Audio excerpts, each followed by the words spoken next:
तो मैं आप लोग के साथ एक छोटी सी कहानी शेयर करना चाहता हूँ। तो कहानी शेयर करने से पहले सबसे मैं शुरू करूँगा भगवान गणेश जी की वंदना से। ओम श्री गणेशाय नमः। तो रामचरितमानस का एक छोटा सा प्रसंग है अरण्यकांड में, जहाँ पर भगवान रामचंद्र जी माता सीता का श्रृंगार कर रहे होते हैं फूलों से। तो सकल ब्रह्मांड इसे देख के बहुत ही हर्षित होता है, अच्छा लगता है सबको देख के। परंतु भगवान इंद्र के पुत्र जयंत जी महाराज हैं, जो इसे देखकर थोड़ा, इसे कहते हैं ज्ञानतावश, भगवान के ऊपर संशय करने लग जाते हैं कि ये भगवान थोड़ी है जो किसी स्त्री का श्रृंगार करे, वो भगवान कैसे हो सकता है। तो ये चीज़ देख के उनके मन में बहुत सी लालसा उठती है कि वो जाके भगवान रामचंद्र जी के बल की परीक्षा ले। तो वो सब परीक्षा को देखने के लिए वो कौवे का भेष बनाते हैं। जयंत जी महाराज, माता सीता और भगवान रामचंद्र जी पंचवटी वन में बैठे होते हैं। वो वहाँ पर जाकर माता सीता के पैर पे टोट मार देते हैं, जिससे माता सीता के पैर में खून निकलने लग जाता है। तो माता सीता स्वयं माया है, तो उनके सामने किसी का माया रूप चलेगा नहीं। तो माता सीता देख कर माफ़ कर देती है कि मेरा पुत्र है, छोड़ो जाने दो, अगर उसने ऐसा करा है तो माफ़ कर दिया उन्होंने। बट थोड़ी देर में जब रामचंद्र जी इस चीज़ को आभास होता है, तो वो वहाँ पर बैठे होते हैं, तो एकदम से उनकी नज़र जाती है माता के पैरों पे, तो वो देखते हैं वहाँ से रक्त बह रहा है। तो वो देखकर भगवान रामचंद्र जी बहुत ही ज़्यादा क्रोधित होते हैं। बट आँख बंद करते हैं जब वो, तो उन्हें सारी लीला पता चल जाती है। तो माता सीता उन्हें बताती नहीं है। जब उन्हें सारी लीला का ज्ञान हो जाता है, तब वह कुश की एक चटाई होती है, उसके ऊपर बैठे होते हैं। उसी कुश का वह धनुष बाण बनाते हैं और जयंत जी महाराज के ऊपर फेंक देते हैं, चला देते हैं। तो जयंत जी रामचंद्र जी के वहाँ से भागते हुए जाते हैं अपने स्वर्ग में, अपने पिताजी के पास, इंद्र भगवान के पास। तो वो वहाँ पर उनको बताते हैं कि ऐसी बात हुई, मैंने ऐसा कर दिया, तो मुझे शरण दे दीजिए।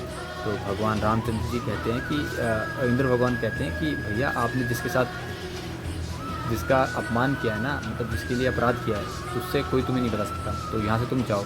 तो इन्हें भगा देते हैं। तो वो भागते भागते ब्रह्मलोक जाते हैं। तो ब्रह्मलोक में ब्रह्मा जी भी सेम उनसे ही कहते हैं कि जिसे राम मारे उसे कौन बचाए, तो हम आपकी रक्षा नहीं कर सकते, आप जाइए, वरना मैं आपके ऊपर ब्रह्मास्त्र छोड़ दूँगा। आपने माता सीता के प्रति अपराध करा है, वह जननी है। तो वह वहाँ से भागते हुए कैलाश जाके पहुँचते हैं। तो भगवान शंकर से क्षमा मांगते हैं कि भगवान ऐसा हो गया, मुझे आप बचाइए। शंकर भगवान कहते हैं मैं इससे तुम्हारा रक्षा नहीं कर सकता, तुम जाओ, वरना मैं भी त्रिशूल तुम्हारे ऊपर चला दूँगा। तो वो भाग रहे होते हैं। जब तीनों लोग भाग के थक जाते हैं, तो उन्हें महर्षि नारद मुनि मिलते हैं। महर्षि नारद मुनि उन्हें बताते हैं। नारद मुनि से जब वो बोलते हैं कि महाराज ऐसा हो गया, अरे मैं बड़े कष्ट में हूँ, आप ही मेरा कुछ उद्धार कीजिए। तो महर्षि नारद मुनि उनको कहते हैं, जिसको राम मारते हैं ना, उसे ब्रह्मांड में कोई नहीं बता सकता।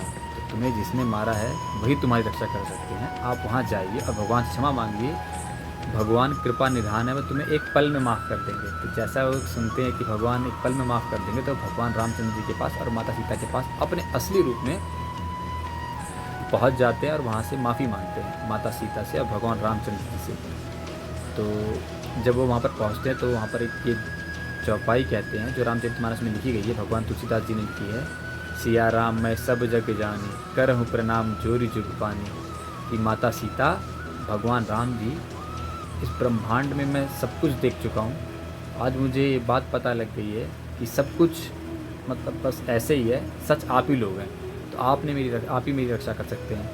तो भगवान के पैर जैसे गिरते हैं भगवान के पैरों में, तो भगवान उन्हें तुरंत क्षमा कर देते हैं। बट रामचंद्र जी का बाण है वो कभी खाली नहीं आता। तो भगवान ने बोला कि आप कौवे का भेष बना लीजिए, ये बाण आपकी एक आँख ले लेगा, एक आँख आपके पास रहेगी।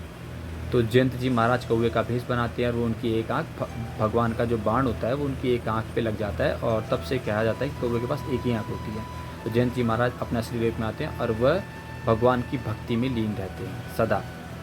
तो इसी में समझ में आता है कि भगवान रामचंद्र जी कितने कृपा निधान है और माता सीता कितनी बड़ी दयालु हैं। धन्यवाद।